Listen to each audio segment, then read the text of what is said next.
All right, guys, we're back with the Filterless podcast. It's been a minute, unfortunately. Me and Dr. KK are here. We'll go over who we are again just because it has been over a year. We've just been a little busy. Him fixing people's hearts and me fixing people's offices has led to us not being able to do this. But our wives said we can't talk about this stuff at dinner anymore, so we're going to start doing it here again. So the Filterless podcast, I'm Michael Lindsay. I'll be kind of hosting. I wouldn't call it hosting because we both go back and forth, but the beautiful and handsome Dr. KK. I can't do the intro better than you, Mikey. You're intro man all day, brother, all day. How you been, brother? Dude. I know I've seen you a bunch of times, but I haven't seen you on film a bunch of times. Yeah. So what's new in your world? You've got a year to catch us up on. How's everything? No, just work. Work's been crazy and just trying to navigate. And to be honest, I'm not going to lie, my favorite hobby of all time, trying to keep up with all this shit. Yeah. I mean, this is literally becoming like a full-time job. I know. Well, especially with everything going on. Yeah, right? yeah. It's kind of crazy. Everything's been good with me. We finally, so we sold the building. I know you know all this, but it's been a while. And this is one of the main reasons why we had to stop. It was because of me. We had some major moves that I did with my furniture business. Lindsay's Office Furniture, shout out, the best office furniture company That's right. in the world. That's right. Thank you very much. But we moved into a new facility. We sold the existing facility, moved into a new facility. And congratulations on that, by the way. It, big time. Congrats. Yeah. Well deserved, Mikey. So that's kind of what we've been doing over the last year. KK's been fixing people's hearts, and like I said, I've been fixing people's offices, and we're grateful for what we have. That's for sure. Yeah. So we're going to jump right into it. We've got a few things that we want to go over here. Here's the show notes. We are having AI help us with this now, which is absolutely awesome. We're going to talk about AI a little bit. But what we're going to go over today is we're going to dive into kind of the future of the GOP, the Republican Party, Trump, Vance, and maybe some connections with Peter Thiel. I know you've got a lot to say on that, and so do I, and we've got some stuff pulled up that we can go into. We're going to talk about figuring out if AI is going to steal our jobs or not, or if it's just going to help us with our jobs. I've got a pretty good take on that that I want to talk about. We're going to talk about the Houston economy, kind of what you're seeing out there, what I'm seeing out there. We're both small business owners in our own right. KK's got a bunch of stuff that he does with his family business. House of Pies, the best dadgum pie in the business. Shout out House of Pies from Houston's favorite cardiologist. Yeah, there you go. Yeah, we'll clog them and we'll drain them for you. So that's the KK way. Plus, our favorite topic, the conspiracy corner. Oh, yeah. So we're going to end with some conspiracies today.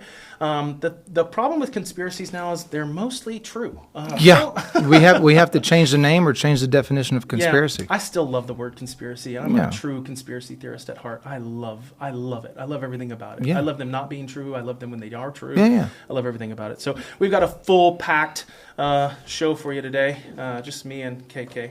This is honestly, like if we go to dinner, obviously we don't have this in front of us, but this is the conversation. Like we have these conversations on the phone when I'm driving from home to from work to home.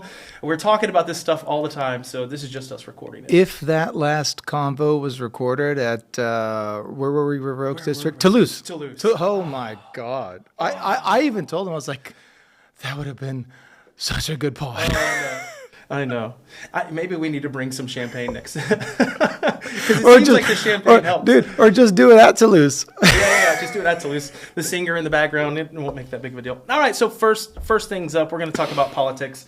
One of KK's favorite topics, and honestly, one of mine too, especially with everything that's going on in the world right now. So we're going to try to spend just about 15, 20 minutes talking about this. But I'm going to kind of set it up and I'm going to throw it at you.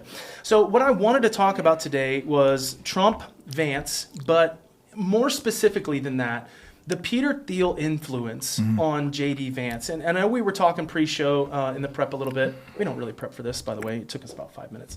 But we were talking about it, and I was very concerned once I found out how JD got to where he's at. Yeah. Right? Yeah.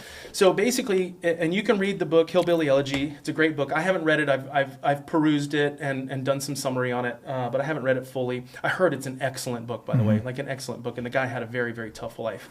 But once he got into college, I think he got on some people's radar, especially Peter Thiel, because he's at Yale Law School. He's a Yale law degreed attorney. And directly out of law school, he got approached by Peter Thiel, maybe even while he was in law school. I'm not 100% sure. Maybe I can look into this and see. They met in 2011 while attending Yale Law School. Excuse me. And so immediately he stepped into some businesses that Peter Thiel was connected to. I know it was a biotech company. The first job he took was in a biotech company. And it's kind of funny for a Yale degree law student to go into a biotech company. But you know what? Peter's been a very good person at hiring people, and maybe it was just one of those things. Like, hey, this guy, he's a good kid. He's disciplined. He's hardworking. He's a military vet. All of these things. He would be. He's a very saw potential, maybe. Yeah, saw potential. Maybe there was nothing there, but then all of a sudden he goes from that to another company, and then he's a senator all of a sudden, utilizing Peter Thiel's money. Yeah. And it's a very similar trajectory from a past person. Yeah. And that's President Obama. Yeah. It's very almost similar. Mike, it's almost as if they were both groomed to do this. Yeah, it seems very, very... And later on, we can get into Clinton being groomed too, because I just found out about that recently. Exactly. Yeah, I heard something on that. Who had a... Clinton drove... Was it Tucker that had something on this? I don't know all the details for us to talk in detail about it, but I don't either, but Clinton... that's true because he was like a nobody, and then all of a sudden he's governor of Arkansas. Clinton drove someone to the airport who ended up dying. And someone important. We'll rehash. So many people have died that have been connected to the Clintons. Good God Almighty! I don't know how many chefs and people have to die for people to start asking questions, or how many servers have to be destroyed. Yeah. So and then just like Obama, he's a one-term senator, and then Obama's president. Yeah. And he's vice president. Yeah. I mean, very similar trajectories. And I guess I just wanted to talk about why that is, how this happens, what your thoughts on who J.D. Vance actually is as a human. Maybe talk about Trump 2028. That's being thrown around by Steve Bannon right now, a ton on a bunch of podcasts. What that means for Trump, what that means for the GOP. Like, what are your thoughts on just this whole Trump, Vance, Thiel 2028 election? Let's just have a discussion. I would love to be able to trust J.D. Vance.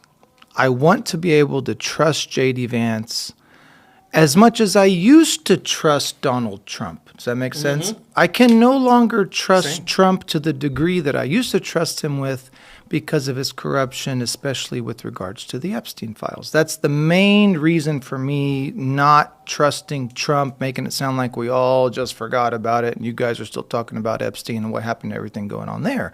He's obviously compromised. The guys around him are compromised. Everyone's compromised. We have to talk about Peter Thiel, and then we'll talk about Vance. Okay, where did Peter Thiel come from? He was part of the PayPal mafia with Elon Musk. That's where Peter Thiel got his billions, if you will. Then I come to find out about Palantir, Mike. I didn't know this about Palantir. Palantir was set up and funded by the CIA after 9/11, and it was basically the birth of artificial intelligence gathering all this data, right? Who owns Palantir? Is Peter Thiel. Oh, he is the owner of Palantir. Oh, yeah. Whoa. Oh, yeah. Oh, yeah. See, these are giant government contracts. Oh, yeah. Oh, yeah. So I didn't know that until recently. CIA funded, set up Palantir, then essentially privatized it, okay? Gave it to this guy. This guy runs Palantir now. When Elon Musk came in with Doge, they used Palantir AI technology to filter through all those things to find out that we were sending $300 million to the Congo to study gay frogs or something. You know what I mean? Oh, so it's that software that they're utilizing to do this. Yeah. That's Why did I think that Larry Ellison was now trying to build a new software for the government? Is that just in my head? Larry Ellison owns Oracle. You're right. Is my understanding, which is another AI company. Which we could go down that route. Right. But as far as being intertwined with the CIA and the U.S. government, it is Palantir. Palantir. Right. And that's been that way since 2001. It says here that he co-founded Palantir Technologies, which is a data analytics company that works with government agencies. Which now so they're getting our data, and they're sending it to a private company. Yes, that's exactly correct. That is exactly correct. True, is it? Oh, and what helped them do that? The Patriot Act. Dude, we were just talking about that literally with these guys. Without the Patriot Act, they couldn't do any of the shit they're doing now, Mike. Dude, this is crazy. Basically, it's amazing how connected all of this shit is. Yes, from 9/11 on. Yes. You don't get the Patriot Act without 9/11. Nope. Period. You don't get destabilization of the Middle East. I was telling them, if it is a CIA thing, and the CIA was involved in taking down the towers, right? Which they were. I believe so too. My opinion is that in some way, shape, or form, they either let it happen or were organizing with it. With the assistance of a foreign intelligence agency as well. And maybe multiple. Maybe multiple. Yeah, for sure. I think it's that big of a deal. Me too. But if you told me that the CIA willing to kill thousands of Americans to get the Patriot Act, I would have said absolutely. They were willing to kill your own president in 1963. And that's almost confirmed now. I mean, as confirmed as you can get, honestly. Yeah. And that's in our conspiracy theory today. We'll get to it. Our conspiracy corner. So we're going to jump into that later. So JFK's coming. So Peter Thiel, whose name also, if you take all the letters in his name, it does spell the reptile. Some people suggest he could be a reptilian. You and I happen to believe in aliens. Reptilians do happen to be a well-known documented species of alien. I love believing this stuff. The Rothschilds are also believed to be alien. I got to tell you too, he's weird enough to be that. Have you seen this guy? Have you seen his anarchy talk or whatever? Antichrist. Antichrist talk? 4-part lecture on the Antichrist. Lecture. I have a question for you. Yeah.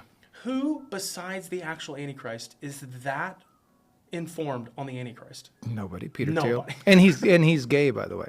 That's just he's a gay Zionist. I don't know what his religion is. I don't know if he's Christian, Jewish. I have no idea. Have you watched any of that stuff? Have you watched the 4-part series? No, they wouldn't let us. You had to pay for it. Yeah, That's yeah. right. There was no video. It's like $1,000. I want to say, and it was live and it wasn't recorded. Right. They wouldn't let it be That's recorded. Right. Yeah. But I did see. That's weird. But I did see the infamous interview with Peter Thiel in which he said that the human race should not survive. Did you see that one? Yes. And he believes in. Well, I don't know if he said that the human race should not survive. I think what he said, and I can actually pull this up. Yeah. I think what he said was he believes in transhumanism. Yes. Yeah. So he basically. I think there was a little bit more context. What did Peter Thiel say? He wanted the human race to basically. He said, you think about the transvestite who changes into clothes. He goes, we need to think more about transhumanism in which we sort of take over our own, fight towards immortality. Right. That's exactly what it is. So what he was talking about is the human race needs to transform with technology to achieve a form of immorality immortality. With immorality. So you could throw that in there too. Exactly. And I'm sure all the middle class. My 41-year-old eyes. This is funny. I'm sure all the middle class and poor people of the world out there will be able to do that at some point. Yeah, it says that it requires a radical change to become fundamental. See, it's been such a long day. I can't even say fundamentally different from our current state. Yeah. He has also explored the concept of Ketchachon from ancient prophecy. Oh. Yeah, and then if you look up what Palantir is, it's something about Palantiri, which is like an oracle, something Lord of the Rings, like foreseeing everything, all-knowing, all-seeing. They know everything about everybody, and they do. Well, if they have the Patriot Act data, there's nothing that they don't know. Mike, if the CIA types in Khaled Khalaf Michael Lindsay with Palantir AI technology, bro, everything. Yeah. Everything you've ever done, everything you've ever said, anywhere you've ever gone, they couldn't have done that without the Patriot Act. And part of the reason why Palantir was then privatized was because if they would have kept Palantir under CIA government, the Constitution would have limited a lot of the shit that they do. Yeah, and now that it's privatized, it kind of got rid of all that. Well, it's like NGOs, right? I mean, the minute you make it a private company, the regulation on government entities leaves, that's what happened. And you can do almost anything. So Peter Thiel groomed J.D. Vance. That's not even a conspiracy. I don't think it is either. At all. And so basically 14 years. Yeah. 2011. So basically this potential reptilian alien who believes in transhumanism. Let me rephrase that. I'm not sure how groomed he is. Peter Thiel definitely tried, I think. How receptive he was to that, I'm not sure, but he definitely funded. Oh yeah. All of it. Oh yeah. I mean, it even says here that he was a huge contributor to his campaign. Oh yeah. Like a monster contributor. Yeah, for sure. Which I'm not even sure why all these companies contribute to so many campaigns in the first place. What's in it for them?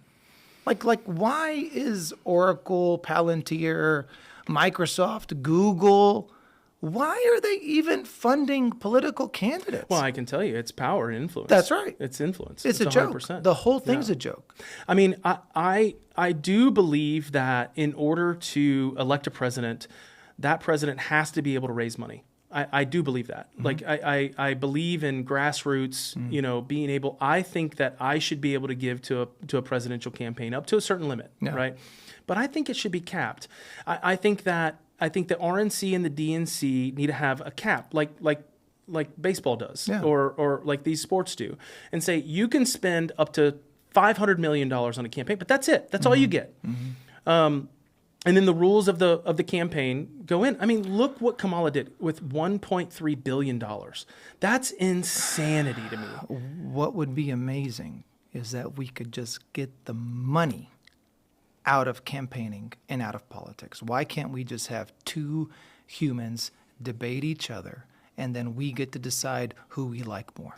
I think that would be okay if the media wasn't biased. Yeah. But you have to be able to get your own thing out there. For sure. Like in the world of the internet and YouTube and podcasts and things like that, I think you have to have some funds to be able to do that with. You do. I don't think you need $1 billion. Well, or you can let it happen naturally. Yeah, I just don't see how you can get the word out. Mamdani went viral because of what he said about not going to Israel and staying in New York. Yeah, I know, but he also got millions of dollars in his campaign to be able to do all of those Yeah, things. But he also had like millions to $1 billion funded against him too. I agree that there should be a cap, but I still think that there should be money in politics to a certain degree, because I think the people that win that at this point are the Democrats, because they have the media by the neck, or the media has them, one of the two. Well, you got Fox News too. Yeah, I know, but that's 1 out of 7. Yeah. No. And, and to be quite honest with you, they're 70%. Which you got Fox News, Newsmax. So what do you think, moving on to 2028, what do you think this stuff about what Steve Bannon is saying? Okay. One way to get around this is the theory that I heard, and makes a little sense to me. Trump runs as vice president, right, with J.D. Vance as president. Mm-hmm.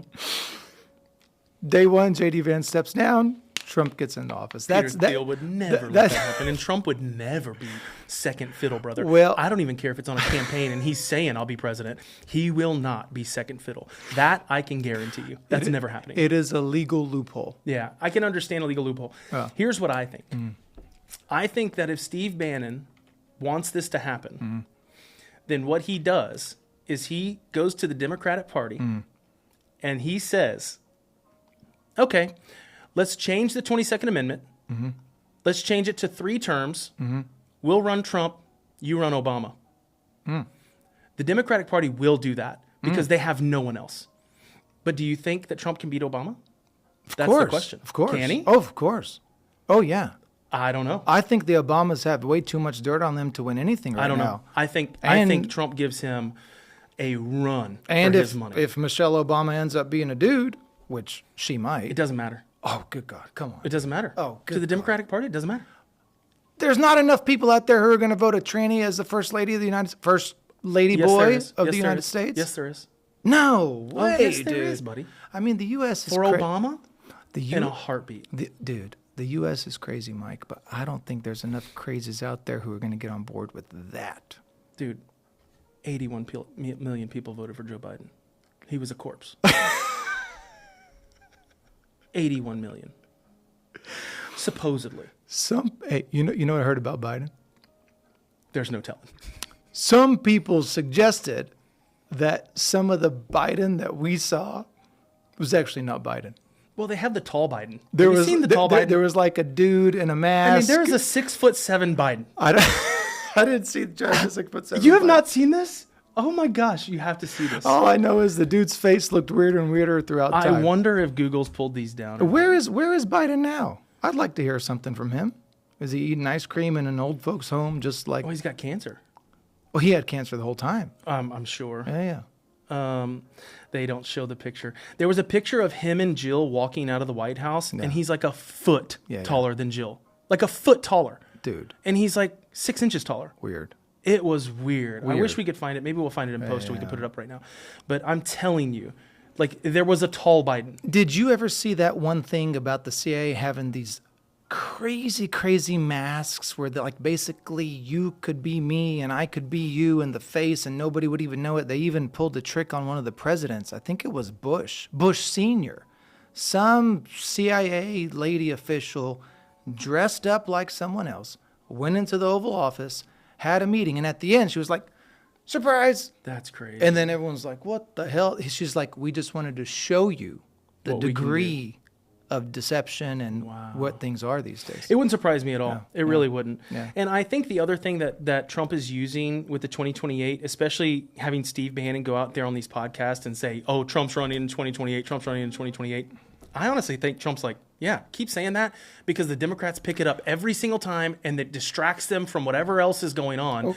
And I think they're kind of using it like the Democrats use the BLM riots. I think they're using it like they've co-opted the LGBTQ community, all of that kind of stuff to say, hey, y'all discuss this and y'all fight over this because it really doesn't mean anything to us. For sure. And I think Trump's using some of that Steve Bannon 2028 talk for that. I agree. You know, running cover on some other things. For sure, brother. I don't think it's the best thing to do, but I do think that those are the two options. I do think that if the GOP, if the Republicans want Trump to be president again, if they put that into the 22nd Amendment, the Democrats will vote for it. Because I think the Democrats think that Obama can win. And I think that's the surefire way to do it. Because I think Congress would pass that bill. And I think they would pass it with over 60%, which is what they need to change the 22nd Amendment. Because the Democrats right now have nobody. They have Gavin Newsom and the Obamas, and that's it. So if they approach them and say, hey, you run Obama, we'll run Trump, we'll send this to the third term. And this is something that Rogan has been talking about for a while too. Sure. Basically saying that you're giving a president 8 years. Does he really have enough runway to do what the people want him to do in that 8 years? And there's a part of me that agrees that maybe we should have 3 or 4 terms or something like that. That if you win one and you win another one, you get the option of running for a third term. You know. Well, I don't think it makes sense. Or whatever it is. Well, to be honest, I mean, if you look at it, you got congressional people who have basically are going to die in who was that one that died in Congress or the Supreme Court Feinstein, right? Someone died. She's still alive. Yeah, I mean, you had a Supreme Court justice die. You had a Congress. I mean, they're literally Supreme Court's a little different. I do understand the Supreme Court thing, but to a certain degree, I do think at some point, if they're not able to write or talk, they can't be a Supreme Court justice or be president. Yeah, exactly. For sure. Well, I think that's. Do you have anything else to discuss on that? No. The only thing is the verdict's out on. First of all, Peter Thiel. I will never trust that person. Same. If he is a person and not a reptile. Trump. I want to trust him. I just feel like he's compromised. J.D. Vance, groomed by the reptile, scares me. Supposedly groomed. Yeah. But I will say this.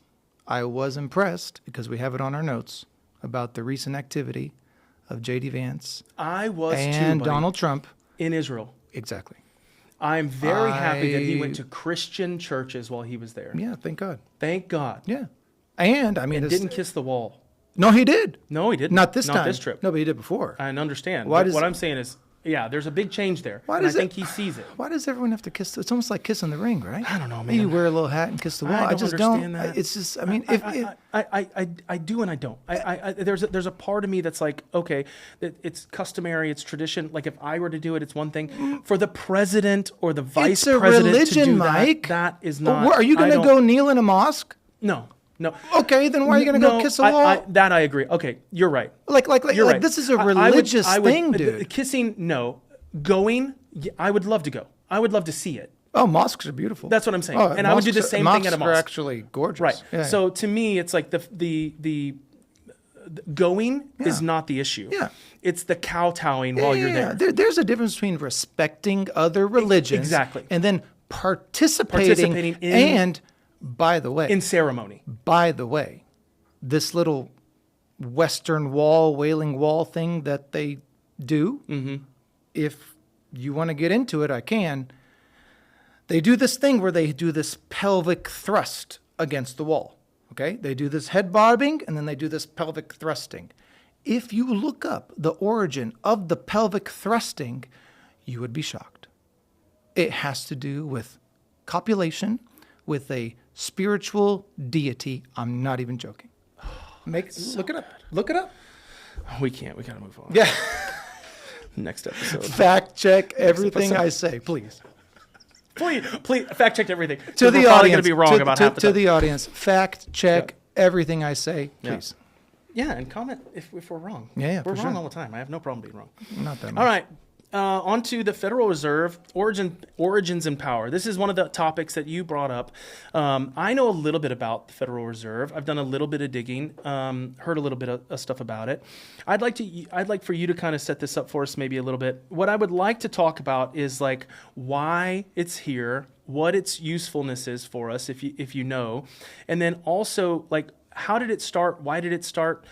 Who is the Federal Reserve? Is it someone? Is it backed by families? I think you've got a little bit more on this than maybe what I do, and I've done a little bit of research on it, and we can pull up some stuff while you talk. But I just want to get your brief history. I know, it basically started to become topic in the early 1900s. Early 1900s, after the Panic of 1907. Right, with the run on the banks. Yeah. Right. And then the Federal Reserve was created in 1917 or 13? 1913.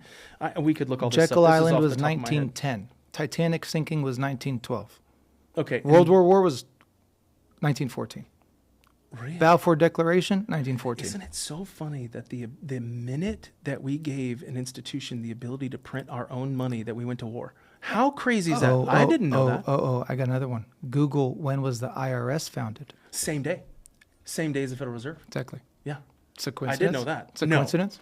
We're going to print the money and then we're going to put you in jail if you don't give it back to us. And by the way, these centralized banks love to fund both sides of the wars. Oh, yeah. You understand this? Yes. Like the American Civil War, And I know so for does a the war fact. machine. Yeah.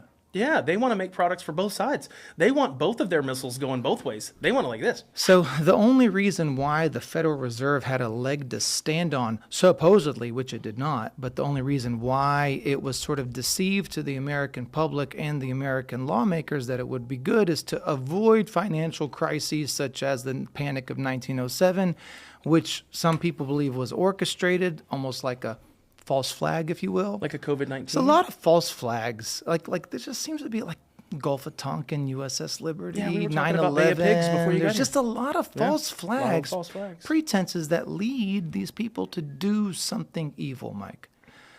1910, Jekyll Island. We have the Bible. Money. Yeah. Oh yeah, for sure. 100%. Yeah. Jekyll Island, 1910's little island off the coast of Georgia. Mm-hmm. It is where all the elites hang out. Who is there? I can tell you. You ready? Yep. Okay. Most important figure I'll save for last. But all the rest of them is just kind of fluff, but basically they're all J.P. Morgan and Rockefeller related. Nelson Aldrich was the main guy because he was actually a senator. From Rhode Island. He was the Republican whip in the Senate. And at the time was the chair of the National Monetary Commission, which was basically the pretext for the Federal Reserve. And the assistant U.S. Secretary of Treasury was also at Jekyll Island. Okay, the United States Department of the Treasury. A. Piet Andrew was his name. That's right. That's right. Now, guess what else is interesting about and let's just run down the list. This is who was there at Jekyll Island. This is the formation of the Federal Reserve. Yeah. So we had Nelson Aldrich, a senator from Rhode Island, and then the chairman of the National Monetary Commission, A. Piet Andrew, which is the assistant secretary of the Treasury, Henry Davison, a senior partner at J.P. Morgan and Co. And he represented the Rockefellers. Probably because that was where Rockefellers had their money. Exactly. Yeah, if you notice. And that's also where Epstein had his money too, by the Arthur way. Shelton, which is Aldrich's secretary. That's correct. Frank Vanderlip, the president of National City Bank of New York. Huge bank in New York. Which was probably the Carnegie Bank, if I had to guess. Yeah. And then you had Paul Warburg, a German-born financier and partner at the investment bank Kuhn, Loeb, and Co. Paul Warburg, Mike, out of all 7 men listed there, is the most important and influential one because he represented the Rothschilds. Paul Warburg does not live in the United States, nor did he ever, to my knowledge. He was basically the European central bank representative of the Rothschilds who owned England and France at that time. That's crazy. It is crazy because they don't even live here. They don't even live here. And they own us. That's crazy. It is wild, Mike. The whole thing's wild. So, question. Yeah. Is the Fed fundamentally corrupt? Of course. In your mind? Of course. How and why? Good God, Mike. They print the money for the United States at interest. Okay, so their goal is for a 2% interest, 2% inflation rate every year. So you're already admitting right then and there that there will be inflation. Like their goal is 2% inflation every year. And it's way worse than that. Wow. So it's almost like I never even thought about that. So it's almost like having a country gets their money as a loan. Why on earth would a country want that? What is the incentive? Why would you want that? Well, I'm sure they painted a nice picture of, we need it to centralize things, and this way we can keep up with the rates and the interest rates. I mean, it's literally called the centralized bank. Right. I mean, well, there's nothing federal about it. And there's nothing reserve about it either because they got rid of the gold standard under Nixon, so there is no reserve. Who they bribed. Yeah, it's all debt. I mean, how do we know that they bribed Nixon?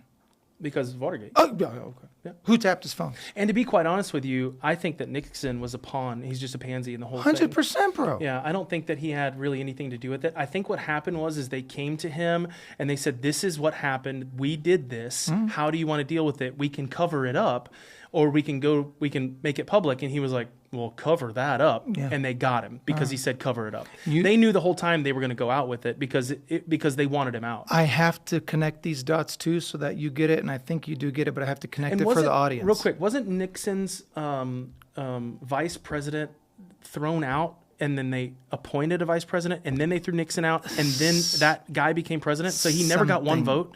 It was almost like a Kamala Harris deal. Yeah. I think it actually happened. Yeah. I don't think he ever got one vote. Who was Nixon's running mate or something like that? There's something weird about Nixon for sure. Nixon's And VP. The irony too, Mike, Nixon goes down in history as like a good guy. He's the worst president we've ever had, period, times infinity. That's right. Spiro Agnew is the one that got elected with Nixon. Mm-hmm. In October 1973, after being charged with bribery, extortion, and income tax evasion from his time as governor of Maryland, he resigned. And they appointed. Ford got to Nixon nominated Ford to be the new vice president, and then they threw Nixon under the bus, and Gerald Ford became president. Oh, guess who is the grandson of Nelson Aldrich? Who? It's not Gerald Ford. It is Gerald Ford's vice president named something Rockefeller. What? Swear to God. Look it up. Look it up. Who was Gerald Ford's VP? Look up Gerald Ford's VP. Nelson Rockefeller. I told you. Named after him. Holy cow. Named after his grandfather. That's great. And I'm sure he ran the ship the same way Cheney ran the ship when Bush was in office. That's nuts, dude. The whole thing's nuts. It's all connected. And look at all this bribery, this wiretapping, this, get rid of the gold standard, this, who owns the Federal Reserve. You know what's interesting about Nixon, too? He was not very happy with AIPAC, Mike, at all. He had very negative things to say about AIPAC. And that's when we got off the gold standard, too, and right? then Was it Ford that got us off the gold standard? Nixon. Was it Nixon? Nixon. I believe Nixon. I'm 99% sure Nixon. Check it. I think it was Nixon. No, it was Nixon. Gold standard. No, I know it was Nixon. Same guy that got bribed and tapped. Richard Nixon. Yeah. Now, Mike, I wonder if Nixon was gonna do something, like come out and say something, and then then they kicked him out. Okay, what we'll Watergate. do is we will bring in the clip for this pod when we clip this thing, and it'll show what Nixon had to say about AIPAC.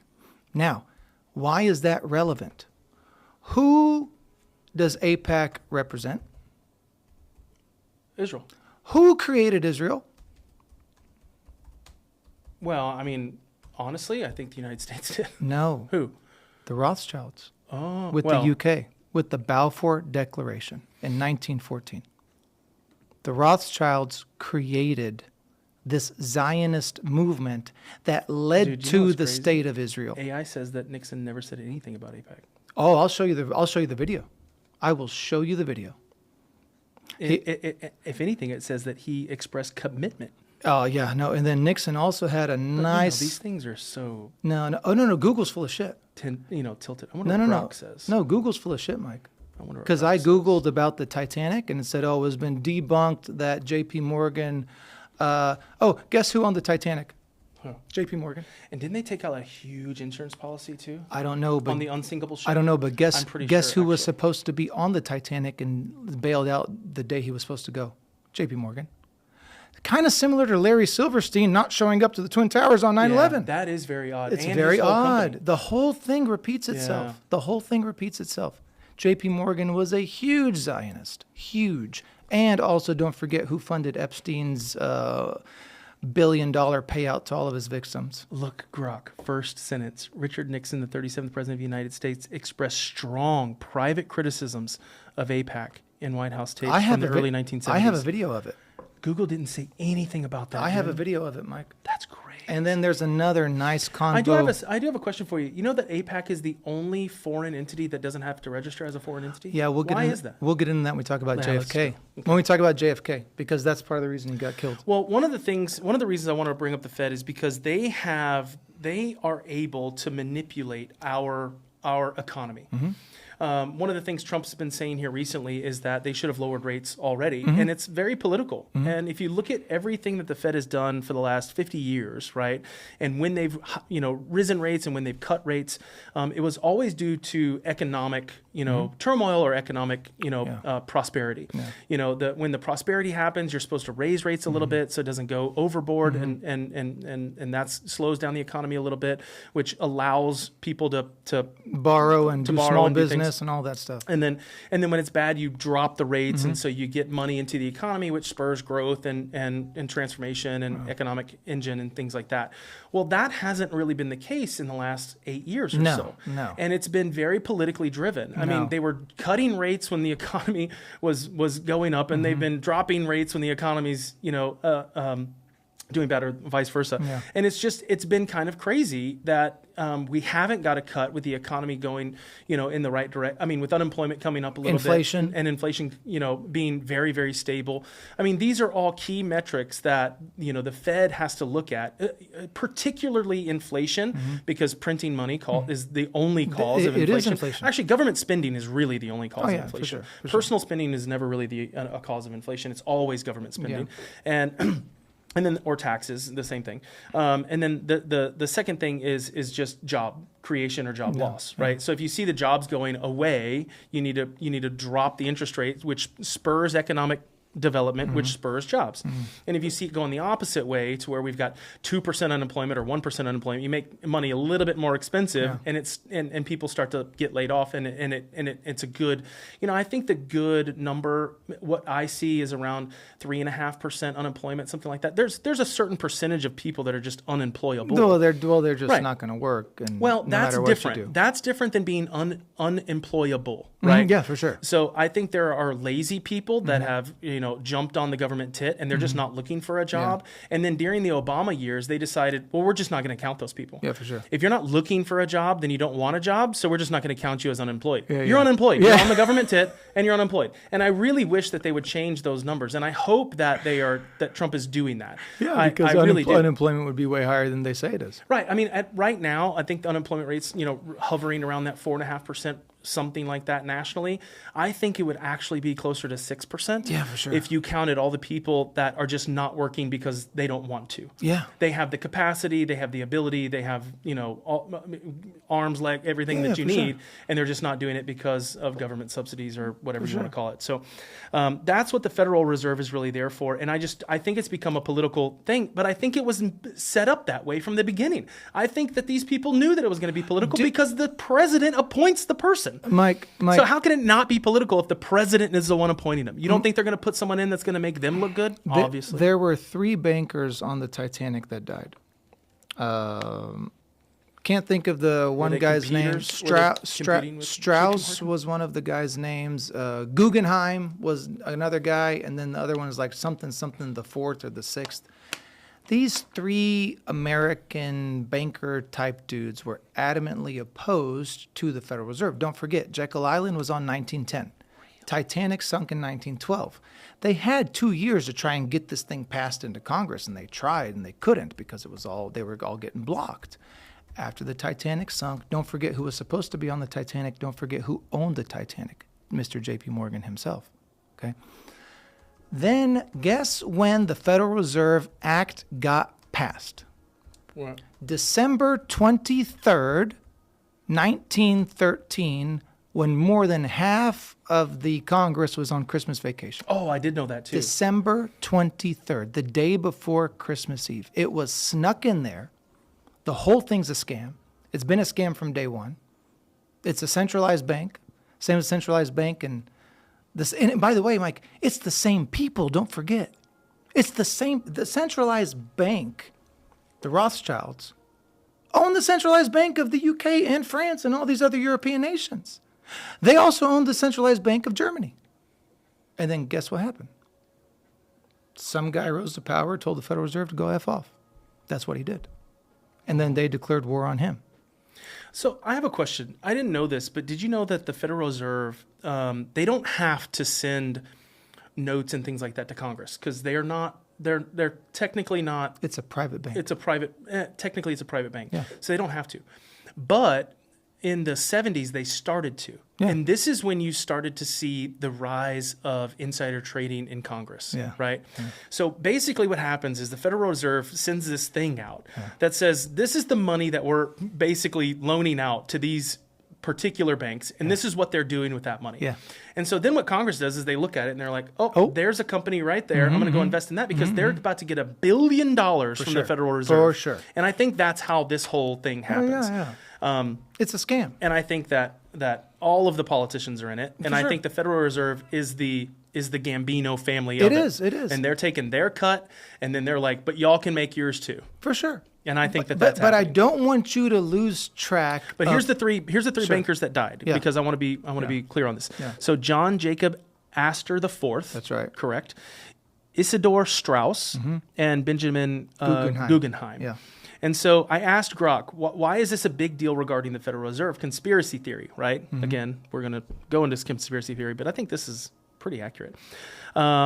It's primarily due to a persistent conspiracy theory that emerged decades later, gaining traction in the 2010s. Theories allege that the Titanic sinking was no accident, but a deliberate plot orchestrated by financier J.P. Morgan, owner of the White Star Line via his International Mercantile Marine Company, IMM, to assassinate these 3 men who supposedly opposed the creation of a U.S. central bank. Assassination. With them eliminated, the path was supposedly cleared for the Federal Reserve Act signed into law on December 23rd, 1913 by President Woodrow Wilson. It's a joke. Less than 2 years after the ask. The whole thing's a joke, man. That's great. This is not a conspiracy. This is just people need to understand how this thing got started, who owns it, and the lengths that they went through to make this happen. Of course, this is a conspiracy theory, and they're saying that there's some debunks, that have happened. Oh, yeah. That saying that they publicly stated that support central banking reforms. But I got to tell you, man, just because you publicly state something doesn't mean you believe it. No, sir. Especially when you're these guys. Well. I mean, we have conflicting data because there's a lot of documentation that these guys adamantly oppose. Yeah, I mean, the it Federal even Reserve. says it. Yeah, I mean, it even says it right here. And then they'll say, oh, that was debunked because this guy said this, and it's like, okay, I don't. Anyway, the point is... What's the context behind it? When was it said? Was it said 10 years prior and he thought it was a good idea? Yeah, there's a lot of things. The whole thing. Was it a central bank that was still gold standard? Because that could have been done too. Yeah. All right. Well, that's our thing on the Federal Reserve. Well, I just want our audience to understand the Federal Reserve is a scam, and what President Trump should do is tomorrow walk up to the podium and thank the Federal Reserve very, very much for their contribution towards the detriment of our society. Thank you very much for this getting rid of gold back standard. thank you for eliminating any value that the U.S. dollar had. It's worth 99% of what it was when it first got printed. Yeah. Less than 99%. Yeah. And basically, this $37 trillion that we owe, wipe it. You know, I think I saw something about this. Like in the 1970s, the amount of the amount of currency in circulation was like around $800 billion, something like that. Yeah. Today, or I mean, maybe a few years ago, I think it was close to $3 trillion. Yeah, but so we can't pay the Federal Reserve back even if we had the money. How ridiculous is that? It's insane. It's insane. The whole thing's insane. This is what happens when you get rid of a gold standard, Mike. Yeah. And don't forget who owns the Federal Reserve. You cannot lose track of that. Yeah. Who owns it? Yeah, and you know, anytime you pull this up, it's like no one. You know, it says no one owns the Federal Reserve. No, that's not true. Well, it's like, well, somebody founded it. If no one owns the Federal Reserve, who do we owe the money to? Yeah, I guess what they say is that the money goes back to the U.S. Treasury, right? I mean, that's what it's supposed to. That's the whole circle of life, if right? If that's the case, then why did JFK start printing constitutional money in 1963 and was assassinated 6 months after? I'm just saying what they say. Yeah, right? yeah, I agree, but what I'm saying is like that's their argument. Those the people, argument, yeah, they don't know what they're talking about. And they have to argue that way, or so tomorrow Trump goes up to the podium, says, "Thank you very much.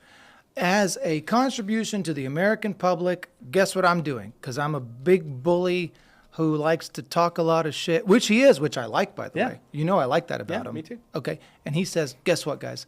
I am wiping the American debt clean, and we're going to start over with gold-backed currency.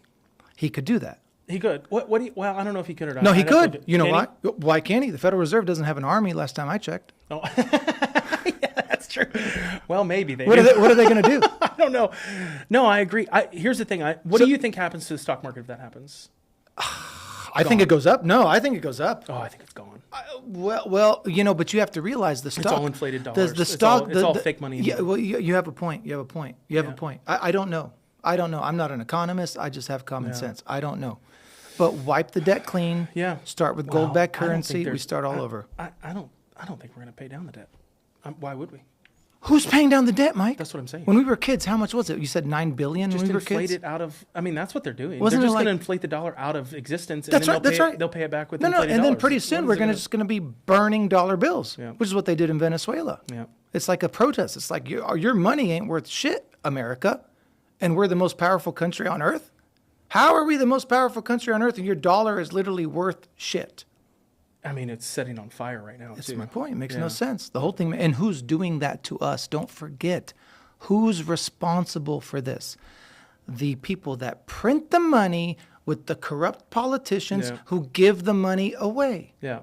And It's then they almost know where like- it's going, and then they Dude, invest in those companies where it's going. It's almost like they print your money just to give to other people across the pond who then bribe your own politicians with the same money that you printed from your Federal Reserve.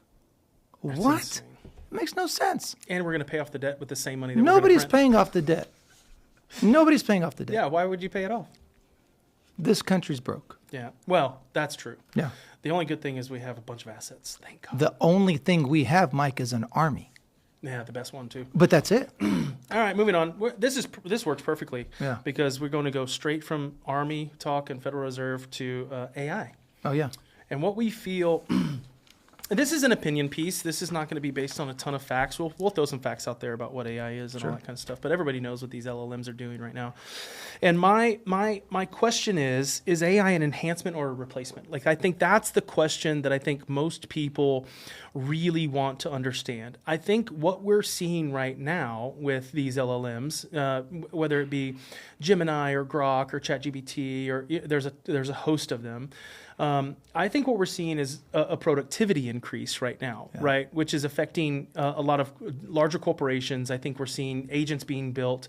I don't necessarily think that at this point they're taking jobs away. I think they are limiting the amount of new jobs that are coming because I think companies realize that these agents are going to be able to do a lot of mundane tasks. Yeah, of course. And I think that if you're employed somewhere right now, or you're the CEO or an entrepreneur or whatever, whatever it is, that if you're not really paying attention to this stuff and keeping abreast of what's going on in the AI world and playing with it and utilizing it to whatever degree that you can, you're going to be completely left behind, especially in the next 5 years. Now, what I would like to talk about is what AI looks like to you in your job, because I know it's coming, and it's coming real heavily.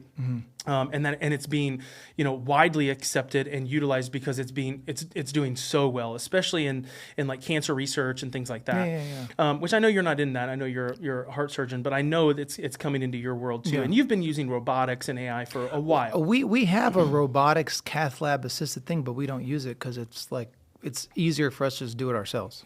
Really? Yeah. It's just not, the technology isn't good enough for us to be hands off. So at what point, and do you think it ever will be? I do. And I've been saying this for a long time, Mike. We have these things called CathWorks FFR, which is where it looks at the coronary artery, and then if there's a blockage, it'll tell you whether or not the blockage needs to be fixed or not, just by looking at it. What we really have to do in real life is we have to either have a stress test that's positive, or you put a wire down the artery to prove. Now they just look at the image, and there's this AI software that does it for you. I believe in the future, I will probably not be on this earth by the time this happens. Oh, okay. But in the future, and this will occur, I think people will be put on a cath lab table, and I think robots will do everything. I think they will get access into your artery. Human assisted. Yeah. So like right now, a surgeon and I know you know this, a surgeon in LA at Cedars-Sinai can literally have a surgical procedure done on someone in Uganda. That's right. Right? Today. That's that right. Can happen. Robotics, yeah. But it's human interference. That's right. Or human made. So he's utilizing like a controller of some sort. Right. And the robot is doing exactly what he wants in another place. AI will one day replace the human doing the work. Yes, that's correct. Gotcha. That's correct. That's what I believe. And you think that that's a 50-year thing though for your industry? It's a while. Because it's life and death. Okay, but Mike, you have to understand, I also believe in the Matrix. I believe the Matrix is a prophecy. I'm not even joking. If you look at the Palantir drones... We're not on conspiracy theories yet, but this isn't even a conspiracy. So, this is what I believe. I believe that these drones that they're building will one day look just like those octopus things from the Matrix. Yeah. What? It's possible. I don't think anything's... Impossible. That's my point. I mean, just growing up in the time that we grew up in the 90s, right? So I've known this man for over 30 years. Yeah. And, just growing up, we didn't have cell phones. We didn't have any of this stuff. No internet. And then all of a sudden, we were thrust into this new world. It's a new world. Yeah. And now I think we're being thrust into another new world. Yes, we are. And I think there's a lot of people out there that are very, very concerned that a lot of the I'm going to call it entry level, at least initially, because I want to talk about first 5 years, 10 years, and then 50 years plus what it looks like, right? So to me, first 5 years, which I think we're in year one, right? You can say we're in year 5, but really nobody was utilizing this technology 5 years ago. It was there, but now, I don't know about you, but for me, it's every day, right? I run a completely different kind of company than you run, and I need it. I use it for my talks now. Exactly. And it's awesome. Which is, oh man. It's awesome. I love that stuff too. I'm so happy you're doing that. No, I am. And I'm so happy that you're doing it. Yeah. Right? Because I think you have a wealth of knowledge outside of your expertise that really comes into play at these talks. Yeah, and then to be honest, I want you to do more. And then to be honest, that's Mike, as a friend. That has nothing to do with this. Even a typical Google search right now, we never used to get a paragraph. Right. Remember, a summarization. You never did. Remember, you would just Google something and it would just give you different websites. Yeah. Now you get a paragraph. Yeah. And now you have AI mode, which is what I've been using. You use Grok? Yeah. I use Grok and ChatGPT. Bro, I didn't tell you this. I have to tell you something. You're not going to believe this. What's up? You know Kelly. Yeah. We had her on the pod. Yeah. Okay. Raybone? Kelly is right now... Oh, yeah. She's deep in knee deep in Charlie Kirk. Bro, she knows... Too much. She knows a lot. I know a lot too. But she knows even more than me. She seems like when she gets on something, that journalistic impulse, just like a dog on a bone. She's not going to let that go. Now, the reason this is relevant to our talk right now is because she sent me a link. Mm-hmm. I was on the way home. I clicked it. It took us to X, to a group chat in X. It's 200 people in the group chat. There's a AI, like a Grok. Her name is Ava. Okay? She has a name. That's your daughter's name too, right? Yeah, that's your daughter's name. Cool. Ava. This thing was just fascinating, bro. Like I want Ava. I don't know if I can have her. Yeah. But I want her. Right. Guess who was in the chat with us, Mike? Who? Epstein's brother. What? Mark Epstein. Oh, she's deep, deep, deep. No. I'm literally in a group chat with Epstein's brother with an AI bot. And so basically the audience is asking him questions with Ava there to confirm or deny what's going on.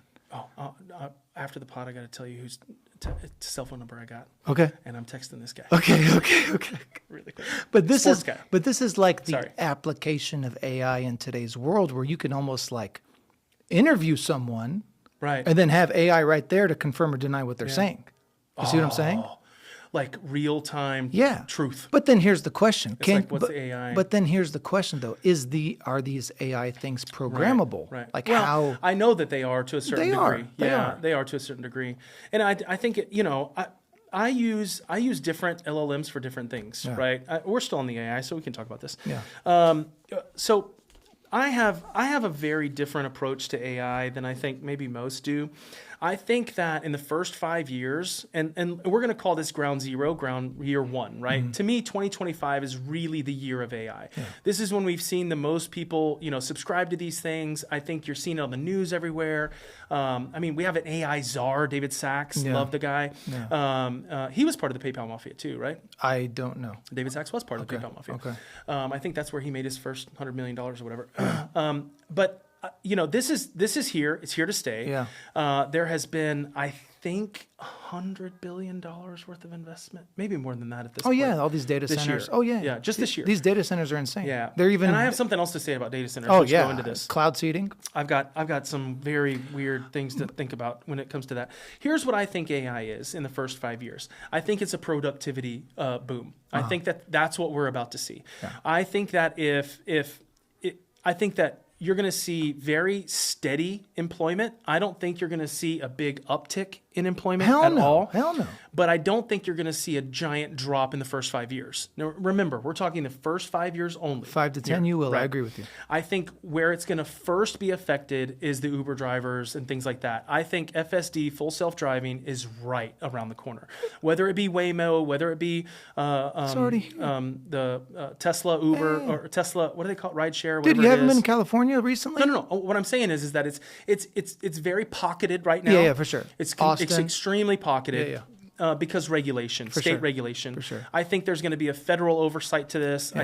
I think that's why Elon initially got in. Yeah. And I honestly think that that's where Tesla that's where they're going to see all their growth. Yeah. Because they have by far the best software for FSD that can be implemented in almost every car. Yeah. Waymo's completely different. They're using LiDAR. They're using a completely different type of technology. And I don't think you're going to see the prevalence of it as much as you are just the normal software FSD, which is what Elon is building, utilizing cameras. Well, I hope one day, to be honest, as far as like driving's concerned and with regards to AI, I hate to say this. I don't know if this is a good thing or a bad thing, but maybe it could eliminate traffic if they put us all on a grid and you basically just like get on the freeway and then your car just kind of does its own thing. I think those are the things that we see first. Yeah. So what happens when an entire industry like that, and no disrespect to an Uber driver, no disrespect to a DoorDash driver, no disrespect to any of those people, but to me, that is a job that can absolutely be a career right now, but it is one of those jobs that was very, very recently created. Yes, exactly. And so why are we so worried about it going away? It was so recent. Good point. Well, because the creation of it helped a lot of people. You know what I'm saying? Like there's a lot of people right now who are Uber drivers and DoorDash drivers who probably, what else are they going to do? What were they doing before? I don't think they were even here. I don't know. And I think that this also plays into, if you're going to deport as many people as Trump says he's going to deport, those people are, for the most part, in my mind, workers. Yeah. Right? I don't think that there's very many, especially of the Hispanic community, that are coming into this country and not putting effort in. Bro, if you are, Mike, think about it. If you are and how many Ubers, real quick, let me finish the thought. How many Ubers have you gotten into where they don't speak English? A ton. Most. Ton, yeah. A lot. Ton, yeah. who I am, just me, my actual data from me sitting in Ubers all the time, it's probably 75%. Now, so if we deport all those people, do we need them doing those jobs? So there's this catch, right? So you want AI to come out and not replace jobs, but if they're replacing jobs that are held by illegal immigrants and we're getting rid of those people, I'm not saying it's wrong, right, indifferent. That doesn't matter to me. I think we should deport a lot of people, especially criminals, right? I do believe that we should do that. But if we're going to deport everyone else too, maybe we need AI to take some of these jobs. Yeah, for sure. For sure. The last Uber driver that I encountered in California, Mike, he fought alongside the United States military and CIA when they were going after Osama bin Laden in Afghanistan post 9/11. And then as a sort of token of gratitude for his service, he was brought to the United States. And now that the Taliban is over, he can't go back. Yeah, and I also think that there have been multiple, thousands of 18-wheeler wrecks over the past decade, right? How many of them did you see on television? No, not too many. How many have you seen in the last 6 months? A lot? A lot. A lot. Why is that? I don't know. I think it's because they want to push FSD. Yeah, maybe. I honestly think that. Yeah. I mean, who owns these media companies? And a lot of them are investors in FSDs and things like that. Yeah. And to me, it's like, well, if you want the general public to accept it generally, then you have to show how dangerous it is to have humans doing it. I'm okay with FSD. I'm not okay with I'm okay with FSD to a certain extent. I'm not okay with digital ID, Mark of the Beast. I'm not okay. This is the problem with AI, Mike, is that, okay, you give an inch, but don't take a yard. Okay, the biggest thing about AI that frightens the shit out of me, nobody will believe anything anymore. Yeah. If tomorrow Jesus descends from heaven, ends up in Jerusalem tomorrow, starts performing miracles, nobody would believe it. No. Nobody would believe it. No. Oh, that's fake. Yeah. That's fake. At least it would take more time to realize it's real. That's for sure. And then it would reach a point where, but you see how hard it's going to be in the future because nobody's going to believe anything anymore. Like that's the scariest part of AI, is that people will be on their phones, they will see something that appears so unbelievable, even if it's true, they won't believe it. Yeah. That's so scary, Mike. Yeah. Or is it? It's just beyond scary, bro. Or would it allow people to say, I know that there's a very high chance this is fake, let me make sure. That maybe they're How not can doing they right make now. sure? There's ways. Yeah, there's ways now. They can tell if something was generated. What are you going to do? or not. Ask AI? No, but there's ways to run these videos through and to ask if this was an actual video that was done, or if this is like you can tell from the tags. I mean, the guys to know are the guys in there. Okay, but the problem is that even if it goes through that process, it gets lost in translation and nobody gives a shit anymore. I saw footage of the Malaysian flight MH380 or 360, whatever it was, with UFOs surrounding it. Did you see that thing? Yeah. Okay, is that real? No. Well, we don't know. Well, maybe me and you don't, but I think there are people out there that can look at these videos, like the meta tags or whatever the digital footprint of it is, and then be able to say, okay, this was AI generated or not. There should be a law. I think there is. There should be a law that if a video is AI generated, there's a watermark. We already do this. Uh-huh. When you have like a sports program and it's a re-air, they have to put on it that it's a re-air. Yeah. They have to put on re-air, and when it's live, they put on that it's live. They should. And the reason they have to do that is because a lot of people were getting swindled, and they would rerun. Like back in the day when there was only 7 channels or whatever, you could literally tape it and then do it in a bar, and you're the only one that knows that it's not live. And make bets in the bar about it. Oh my gosh. And so what they did was they just said, from now on, if it's a re-air, they will have to put re-air, and if it's live, it has to say live. That's actually pretty cool. Right? Yeah. No, I mean, it's not cool that they did that, but that's fine. I mean, it was the mob doing it. So, and what about this NBA thing? We got to get into that. I don't know anything about it. I know a little bit about it. Chauncey Billups is all I know. It's way bigger. I just know Chauncey Billups, NBA. So here's my. We're gonna condense this AI because I want to say one more thing about it. I want to kind of give my thought process. 5 years, I think we see better productivity. I think we see GDP growth that is over 4.5%. I think we get to the 5.5% annual GDP in the next 5 years because of AI. Yeah. And I think that you see employment rates go through the roof because I think people will be incentivized to come back into employment because you'll be able to make more money. Yeah. I think right now the problem is that the jobs that are being created right now and what's happening in our economy, it's the lowest level of the jobs. And why would you want to work when you could make the same amount of money sitting at home? Okay. But I think eventually what's going to happen is those mundane tasks, those minuscule jobs aren't going to be there anymore. And it's going to make people either become more creative, do more things like this, or they're going to go into jobs that they can actually make more money. And it's going to be there because the GDP is going to go through the roof. Okay. That's my thought in the first 5 to 10 years. I think after the 10-year mark, we get real hairy because I think that's when robotics comes out. Yes. And I think that's when every single job that is out there could be done by a $30,000 robot. And that's when the Matrix prophecy comes true. Yeah.